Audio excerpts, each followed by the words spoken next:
Hello everyone, welcome to GATE academy.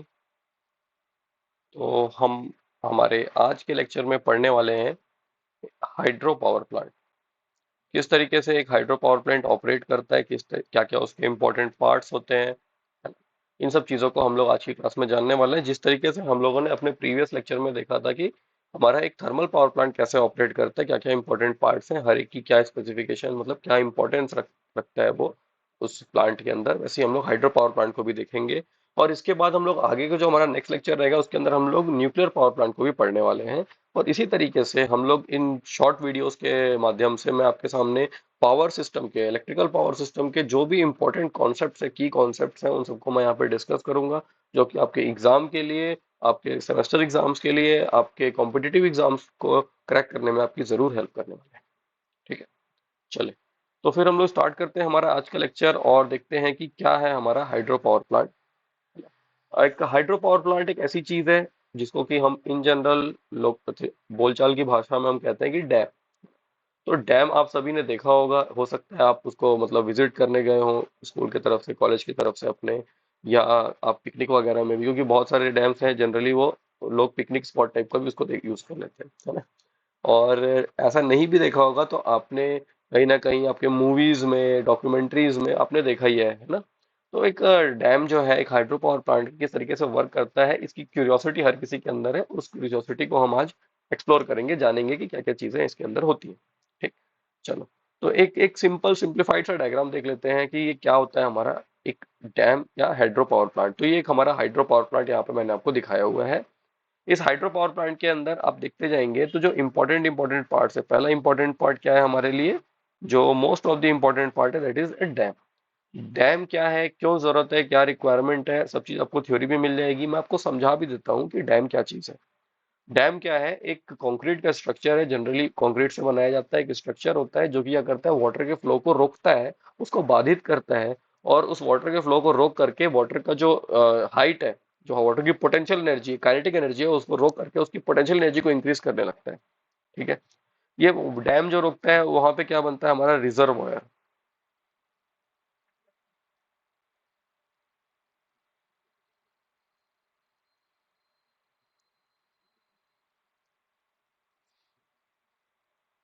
Reservoir, ठीक है। ये जो मेरा ब्लू वाला पार्ट है, ये जो स्टोर करके रखा डैम ने, डैम बनाने की वजह से जो पानी हमारी रुकी हुई, वो क्या हमारी क्या है, रिजर्वॉयर। ठीक, अब इस रिजर्वॉयर से आपको पानी पहुंचाना है कहाँ तक के, आपके टरबाइन तक के। क्योंकि जिस तरीके से हम लोगों ने देखा था थर्मल पावर प्लांट के अंदर, टरबाइन जब रोटेट करता था तो टरबाइन के साथ में हम लोगों ने क्या कर दिया था, हमारे जनरेटर के शाफ्ट को कपल कर दिया था। अब जनरेटर के शाफ्ट को कपल करने से क्या हो रहा था कि टरबाइन जब रोटेट करता था, उसको मैकेनिकल एनर्जी मिलती थी, है ना? वो मैकेनिकल एनर्जी जो है वो किसको कर रहा है, जनरेटर के शाफ्ट को ट्रांसफर कर दिया, और जनरेटर का शाफ्ट उस मैकेनिकल एनर्जी को लेकर अब क्या कर देगा, इलेक्ट्रिकल एनर्जी में कन्वर्ट कर देगा। उसका काम किसका है ये, तो ये काम है किसका, जनरेटर का। ये काम किसका है, जनरेटर का। क्लियर? अब ये जो मेरा रिजर्वायर है, इस रिजर्वायर से लेकर के टरबाइन तक पानी पहुंचाने के लिए जिस रास्ते का हम यूज करते हैं उसको हम क्या कहते हैं, पेन स्टॉक कहते हैं। ठीक, अब यहाँ पे दो चीजें हो सकती है कि आपका जो ये डैम बना हुआ है, ये जो पूरा पावर प्लांट है, हाइड्रो पावर प्लांट का जो सेटअप है, वो ऐसा हो कि रिवर के ऊपर बना है, रिवर के ऊपर में डैम है, और जस्ट थोड़ा सा आगे पे ही आपके पास क्या है, ये टरबाइन और जनरेटर की फैसिलिटी अवेलेबल है, आपने वहीं पे इसको बनाया है। तो उस केस में आपका क्या होगा, ये जो पेन स्टॉक रहेगा ये छोटा रहेगा, कोई इशू की बात नहीं है। लेकिन कई बार होता है ऐसा है कि ये जो आपका जो ये वाला पार्ट है ना, ये वाला जो पार्ट है, ये थोड़ा दूर इससे अवेलेबल होता है डैम से। डैम के पास विजिबिलिटी नहीं होगी उसको बनाने की आसपास में, इन सेटअप को तो थोड़ा दूर बनाया जाता है। तो जब थोड़ा दूर भी बनाते हैं तो हम लोग क्या करते हैं, वहां पे वाटर जो है with the help of penstock ही जाता है ना? लेकिन ये अरेंजमेंट थोड़ा सा डैम से डिफरेंट, थोड़ा दूर पे रहेगा। क्लियर? तो ये होता है हमारा एक हाइड्रो पावर प्लांट का एक सिंपल सा सेटअप। क्लियर? होगा क्या, ये रिजर्वायर है, ये रिजर्वायर है हमारा। यहाँ पे इस रिजर्वायर का पानी जब हमारा फ्लो होता हुआ जाएगा, ये फ्लो होता हुआ जाएगा, फ्लो होता हुआ जाएगा, आएगा आएगा टरबाइन के पास, और टरबाइन से टकराएगा, टरबाइन का शाफ्ट रोटेट करेगा, टरबाइन रोटेट करेगा तो जनरेटर का रोटर रोटेट करना स्टार्ट कर देगा। और जनरेटर के अंदर हम जानते ही हैं कि आप उसको मैकेनिकल एनर्जी प्रोवाइड करोगे तो वो क्या कर देगा, उस मैकेनिकल एनर्जी को इलेक्ट्रिकल एनर्जी में कन्वर्ट कर देगा। तो जनरेटर भाई इस मैकेनिकल एनर्जी को जो कि टरबाइन ने हमको यहाँ से प्रोवाइड किया इसको कन्वर्ट कर देगा इलेक्ट्रिकल एनर्जी में। ठीक है, इलेक्ट्रिकल एनर्जी में। और वो इलेक्ट्रिकल एनर्जी को हम क्या करेंगे, हम करना है हमको ट्रांसमिट, है ना, ये ट्रांसमिशन करना है।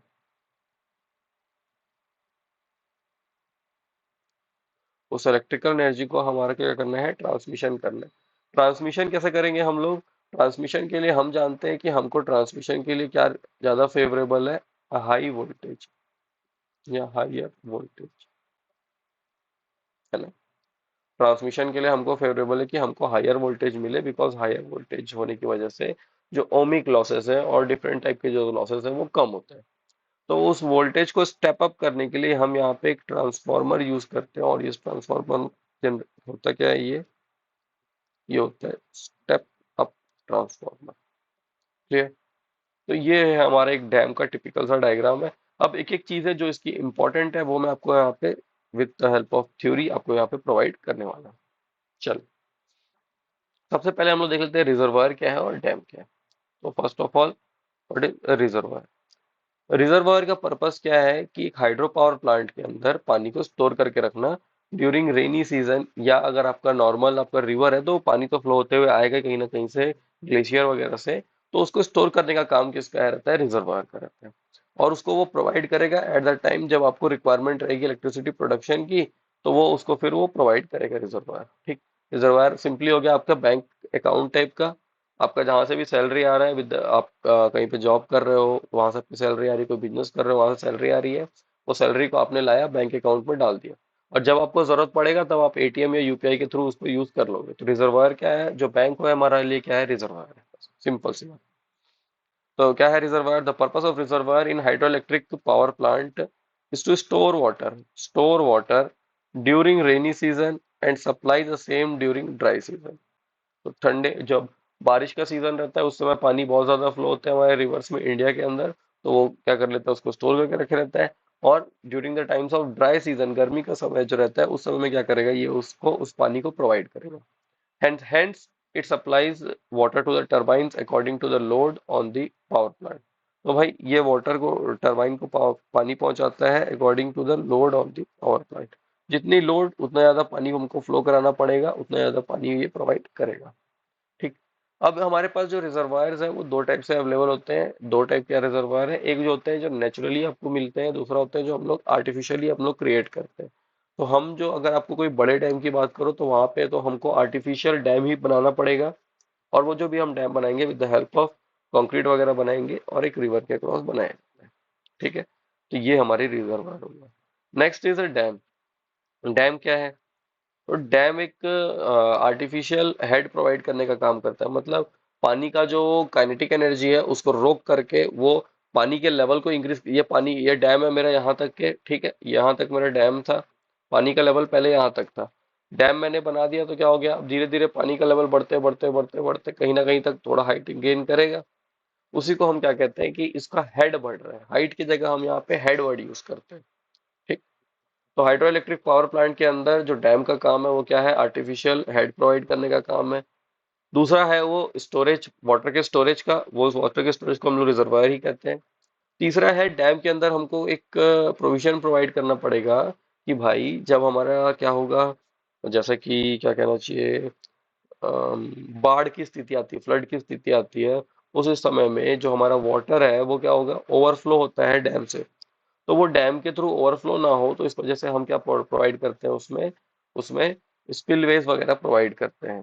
ठीक है। तो वही है यहाँ पे कह रहा है कि जो डैम है वो क्या प्रोवाइड करता है, आर्टिफिशियल हेड प्रोवाइड करता है।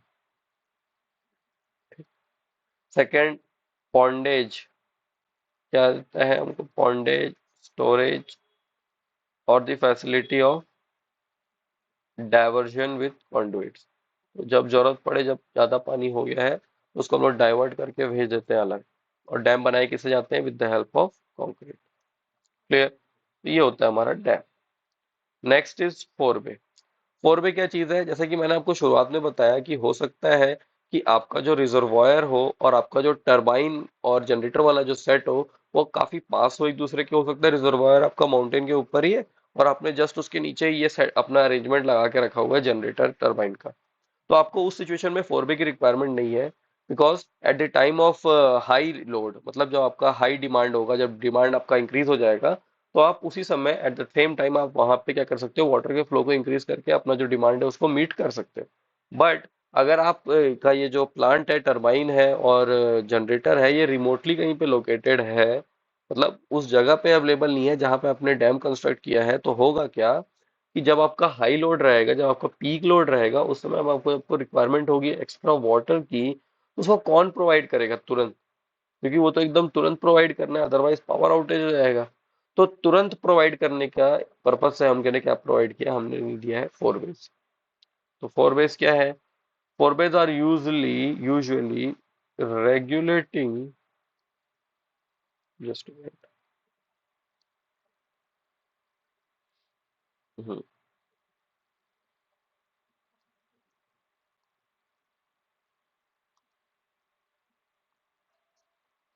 Regulating reservoir.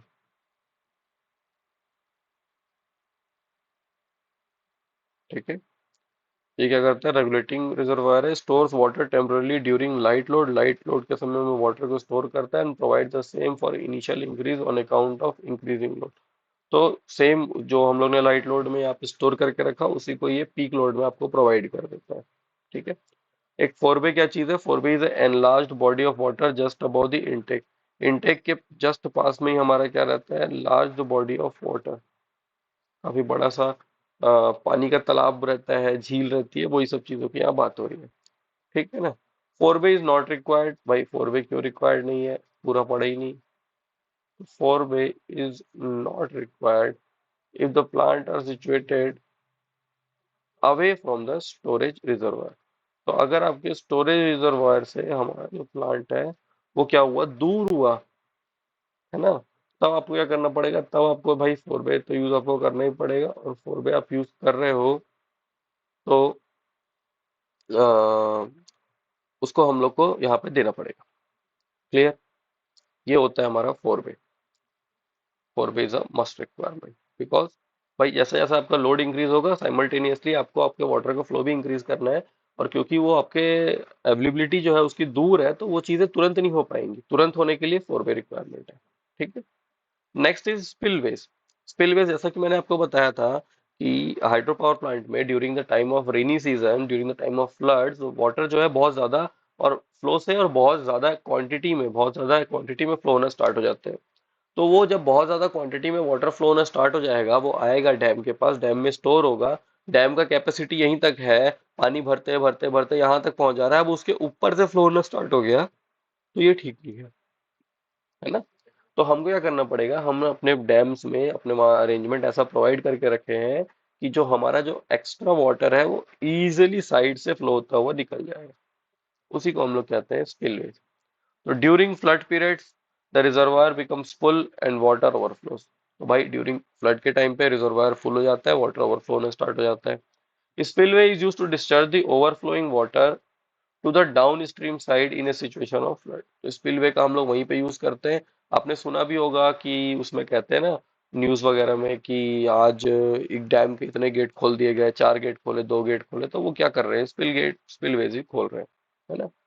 Spillway is made up of concrete and is provided with water discharge opening shut off by metal control gates। ठीक है ना।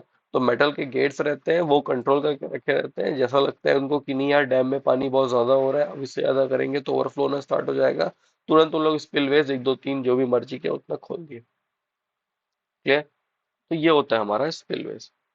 आगे चलते हैं हम लोग सर्ज टैंक। नहीं, सर्ज टैंक से पहले हम लोग को जानना पड़ेगा कि what is penstock. Clear है? चलिए तो देखते हैं हम लोग what is penstock. Penstock क्या चीज है? तो पेन स्टॉक एक क्लोज कंडुइट रहता है। एक it is a closed conduit. पहले के समय में ओपन भी रहते थे, ओपन ऐसे नाला टाइप का, गर्डर टाइप का बना रहता था, बट ओपन कंडुइट ओपन रहने से क्या होता है, उतना हाई प्रेशर यहाँ पे नहीं प्रोवाइड कर पाते हम लोग। तो क्लोज रखेंगे, क्लोज पाइप के अंदर आप वाटर फ्लो कराओगे ज्यादा अच्छे प्रेशर से, और उस प्रेशर को आप मैनेज भी कर सकते हो, इस वजह से क्लोज कंडुइट में फ्लो करते हैं। Which is typically large pipe और चैनल, लार्ज पाइप या चैनल रहता है, that carries water from the reservoir, reservoir या फोरवे से वाटर को टरबाइन की ओर लेके जाता है। इसका मेन काम यही है। और क्योंकि इसको एक बहुत ज्यादा हाई प्रेशर ऑफ वाटर को क्या करना है, उसको झेलना है, तो इसके पास क्या होनी चाहिए, जो उसकी स्ट्रेंथ भी है पेनिस्टॉक की, वो भी काफी अच्छी तरीके से होनी चाहिए। तो एक स्टील का कवर बना रहता है पाइप, उस पाइप के ऊपर से भी हम लोग एक्स्ट्रा कंक्रीट की भी लेयरिंग की जाती है, allowing the water potential to be converted into kinetic energy for electricity generation. They are often made up of steel, reinforced cement, and are designed to withstand high pressure, high water pressure. तो steel और cement से बना रहता है ये, है ना। और हाई वाटर प्रेशर को झेलने के लिए इसको डिजाइन किया जाता है, इसको बनाया जाता है। Next is trash rack. Trash rack क्या चीज है? तो देखिए यहाँ पे जब हमारा जो सोलर रहता है, इस सोलर को जब हम एंटर करने जाएंगे, ठीक, इस वाटर जब यहाँ से एंटर करने के लिए आएगा, तो जरूरी तो है नहीं ऐसा, या ऐसा तो है नहीं कि पानी एकदम साफ है। इस पानी में भी बहुत सारी इम्प्योरिटीज होंगी, इम्प्योरिटीज होंगी वो बात अलग है। इस पानी के अंदर हो सकता है कि वुड के टुकड़े हो, लकड़ी हो, मेटल का पीस हो, सब चीजें हो, है ना। तो वो सब चीजें जो है वो अगर मेरे टरबाइन में एंटर कर गई तो मेरे टरबाइन को खराब कर देगी। तो भाई हमको उसको बचाना है, तो हम लोगों ने क्या लगा दिया, एक जाली लगा दिया, है ना। जैसे कि नाले के पहले हम लोग अपने घर के आसपास में क्या करते हैं, मेरे घर में नाला आने से पहले हम लोग एक जाली लगाते हैं, और मेरे घर में नाला जाने के बाद एक जाली लगाते हैं। तो उससे क्या होगा भाई, जो भी आगे से कचरा सब लोग चिप्स कुरकुरे का पैकेट डाल रहे हैं, वो आपके सामने आके चोक नहीं करेगा। सिमिलरली यहाँ पे भी ट्रैश रैक का वही काम है। उसका काम है कि पानी को भाई बचा के रखना है, खराब चीजों को टरबाइन तक जाने ही नहीं देना, अदरवाइज मेरा टरबाइन क्या हो जाएगा, खराब हो जाएगा। ठीक, इस बिल्कुल हो गया। हाँ, ट्रैक क्रैश is use to prevent the ingress of floating and other materials to the turbine। ये सही लिखा है कि प्रिवेंट करने का काम है फ्लोटिंग या अदर मटेरियल्स को टरबाइन में जाने से। They are build up from a long flat bars set vertically and nearly so so and spaced in accordance with a minimum width of water passage through the turbine। तो वही बता रहा है ये कि वर्टिकली ऐसे बार्स लगे रहते हैं, और इसके बीच में एक अपने को ऑप्टिमम डिस्टेंस भी देना है, ताकि वाटर भी उसके अंदर से इजीली फ्लो होता हुआ जाए। Next is tailrace. Tailrace क्या है? तो भाई पानी आपका क्या हुआ, टरबाइन से, मतलब सॉरी, रिजर्वायर से पानी निकला, और रिजर्वायर से पानी निकलने के बाद ट्रैश रैक से होते हुए जो भी उसकी इम्प्योरिटीज है उसको वही छोड़ते हुए आगे बढ़े।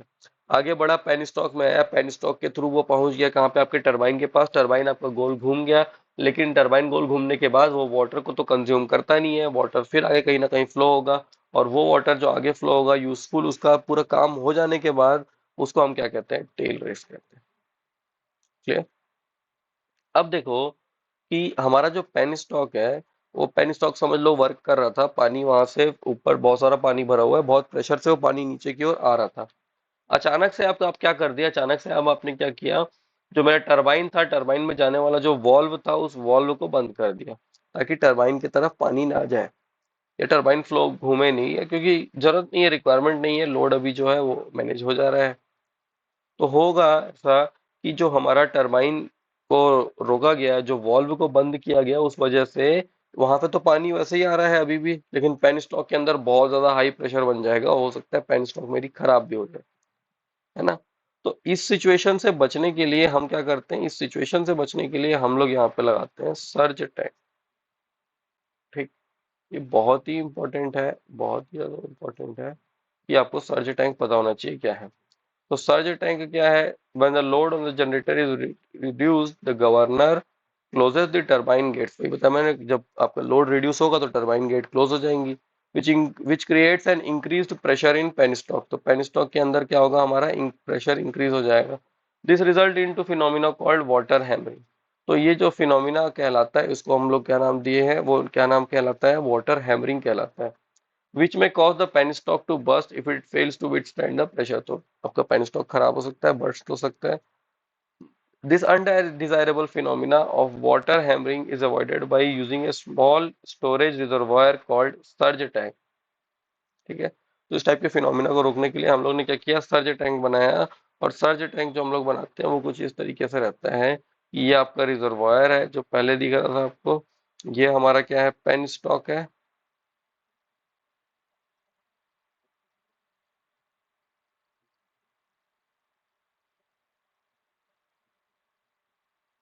यार बहुत मोटा लिखा रहा है, क्या हो गया?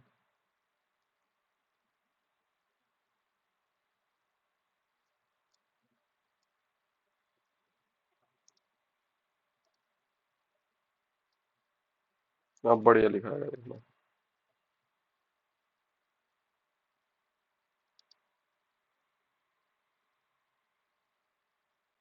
तो ये हमारा पेन स्टॉक रहा। ये देखो हमारा टरबाइन है यहाँ पे, और इस टरबाइन से जस्ट पहले एक सिलेंड्रिकल शेप का टैंक है जिसको हम लोग क्या कहते हैं, सर्ज टैंक। तो सर्ज टैंक का काम है ड्यूरिंग हाई लो लोड के समय में, क्योंकि हमने टरबाइन्स के गेट्स हम क्या करते हैं, क्लोज कर देते हैं। तो जो पानी उधर से प्रेशर में आ रहा है उस प्रेशर को पेन स्टॉक को ना झेलना पड़े, उसलिए एंड पे टरबाइन लगी हुई है, सर्ज टैंक लगा हुआ है।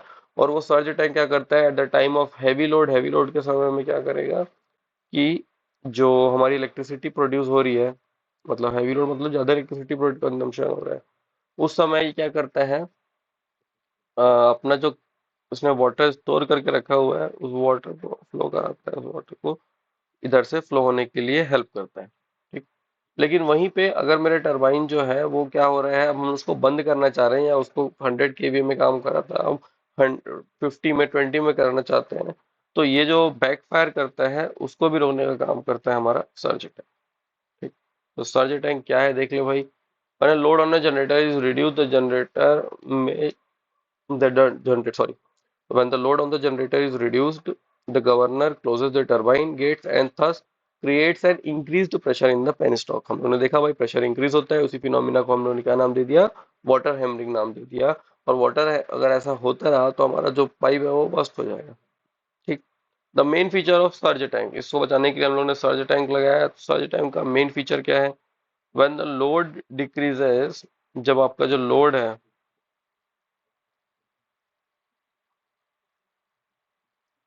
ठीक, जब आपका लोड है हमारा यहाँ पे इंक्रीज हो रहा है, देन द लोड इंक्रीज है, the water moves backwards and gets stored इन।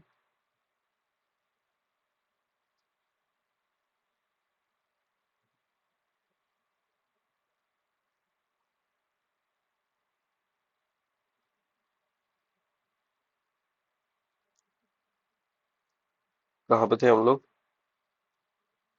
हाँ।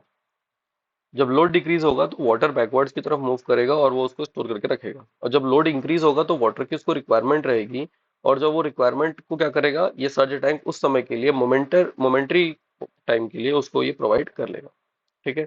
और सर्ज टैंक का काम क्या है, तो प्रोटेक्शन ऑफ पेन स्टॉक को प्रोटेक्ट करने का काम करता है हमारा सर्ज टैंक। क्लियर? तो ये रहा हमारा सर्ज टैंक। हम लोग ने देख लिया पेन स्टॉक, हम लोग ने देख लिया। अब देखते हैं हम लोग water turbine.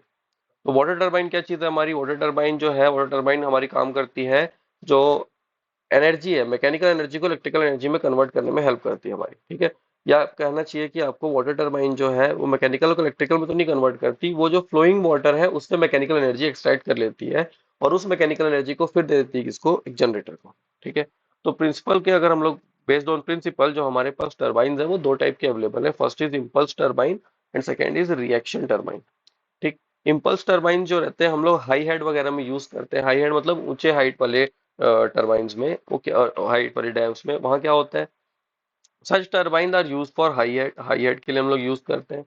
The impulse turbine, the turbine is rotated by the impulse force of water jet. जो वाटर का जेट आ रहा है पेनस्टॉक से होते हुए, उसको एक नोजल से फ्लो करा करके उस वाटर को और ज्यादा प्रेशर डाल करके उस जेट सा बना देते हैं। फिर वो क्या करता है, जो हमारा टरबाइन के जो ब्लेड होते हैं उस ब्लेड से टकराता है, और फिर एक रोटेशन स्टार्ट करता है टरबाइन का। ये काम होता है हमारे इम्पल्स टरबाइन में। तो इम्पल्स टरबाइन में, इन इम्पल्स टरबाइन, पेन गायब हो जाता है कहीं कहीं। हाँ।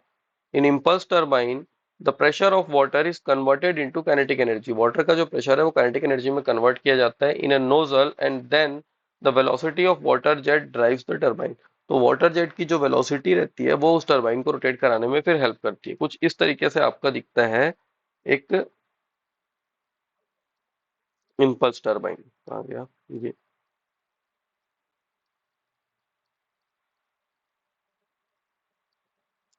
ठीक है। ये वाटर बकेट्स हैं। जब आपका ये पेन स्टॉक है, देख लो, पेन स्टॉक से पानी फ्लो होता हुआ आ रहा है, पानी फ्लो होता हुआ आ रहा है। यहाँ पे हम लोग ने क्या किया, इस पानी को, मतलब देखिए हमारे घर में भी पाइप से पानी हम लोग डालते हैं गार्डन वगैरह में।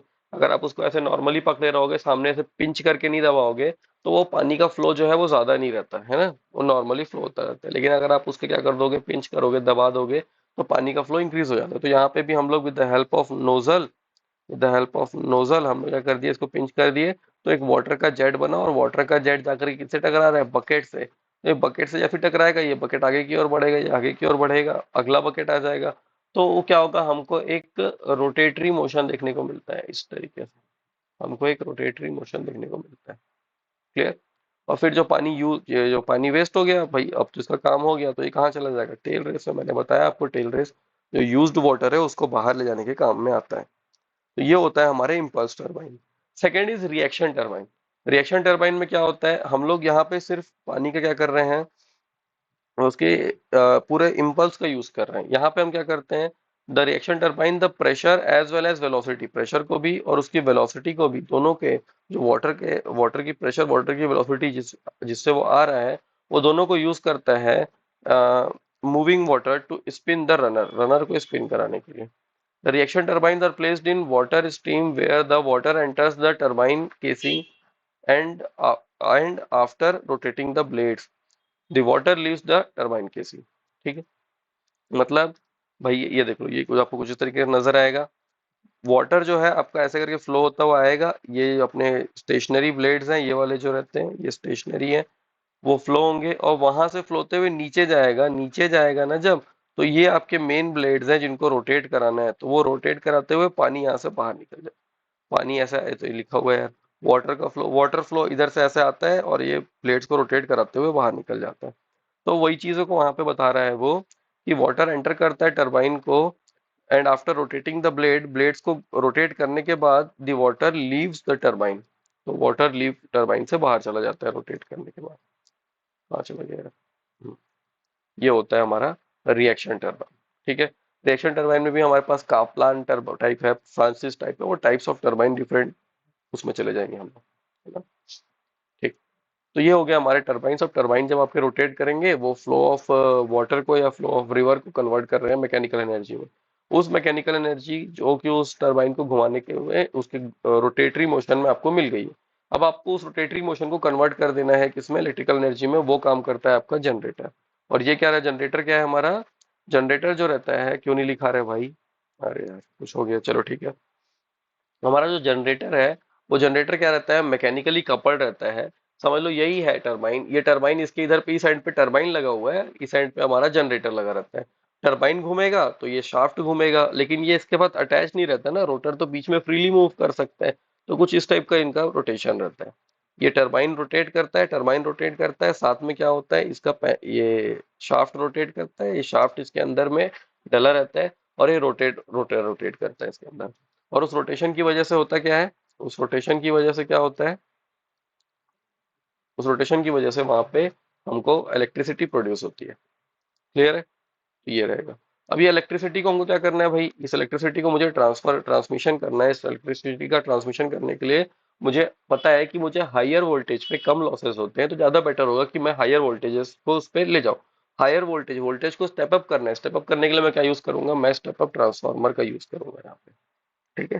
फिर बाकी का काम तो ट्रांसमिशन का है, जब हम ट्रांसमिशन पढ़ेंगे तो आगे चीजों को देखेंगे। क्लियर है। तो आई होप आपको इस छोटे से लेक्चर में क्लियर होगा कि किस तरीके से एक हाइड्रो पावर प्लांट वर्क करता है ना। चलिए। तो अगर आपको अच्छा लगा है तो हमारे भाई चैनल को जरूर विजिट करेंगे, है ना। अगर आपको और इस जैसे कंटेंट और चाहिए तो रेगुलर हमारे साथ जुड़े रहिए। आपको मैं इसके साथ में हाइड्रो पावर प्लांट के बाद अब अगले लेक्चर में आपको न्यूक्लियर पावर प्लांट पढ़ाना है। ठीक है। चलिए फिर मिलते हैं नेक्स्ट क्लास में students. Till then tata bye bye, have a nice day.